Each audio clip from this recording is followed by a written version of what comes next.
হরিদা বলো কি করছো এখানে? এই গ্রেভিটা রেডি করলাম, আরও মারবো হাঁড়ি পরপর। গ্রেভি রেডি করছো? এখানে কি গ্রেভি আছে? এটা মাটন আছে। মটন দেখানো যাবে? হ্যাঁ একটু দেখাও না। আচ্ছা, আজকে মটন কত কিলো টার্গেট আছে তোমাদের এখানে? আমার আজকে টার্গেট আছে 100 কেজি পার করা। 100 কেজি পার? হ্যাঁ। কি বলছো, এগুলো মটন? এগুলো মটন কতটুকু আছে ওজন একটা? 150 গ্রাম। 150 গ্রাম? মনে হচ্ছে একটু বেশি হবে। না না 150 গ্রাম। 150 গ্রাম? হাতে তোলো না। একদম 150। একদম 150 গ্রাম?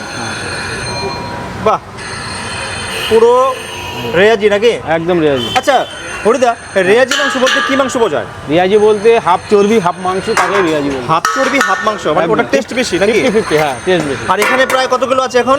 এখানে এখন বেশি নেই, অলরেডি হয়ে গেছে, দমে চলে গেছে 3 হাঁড়ি। এটা নিয়ে আর এটুকু আছে? হ্যাঁ 4 নম্বর। এটা মোটামুটি সন্ধ্যার মধ্যে ক্লিয়ার হয়ে যাবে। তোমাদের বিরিয়ানি কটা পর্যন্ত? হ্যাঁ বলো। হরিদা, তোমাদের বিরিয়ানি কটা থেকে অ্যাভেলেবেল হয়? 12:30 1টা থেকে অ্যাভেলেবেল। 12:30 থেকে একটা, মানে এর মধ্যেই? এর মধ্যে। আর এই হচ্ছে আহার বিরিয়ানি। একদম। ওই উপর দিয়ে আবার প্লেনে যাবে দেখে।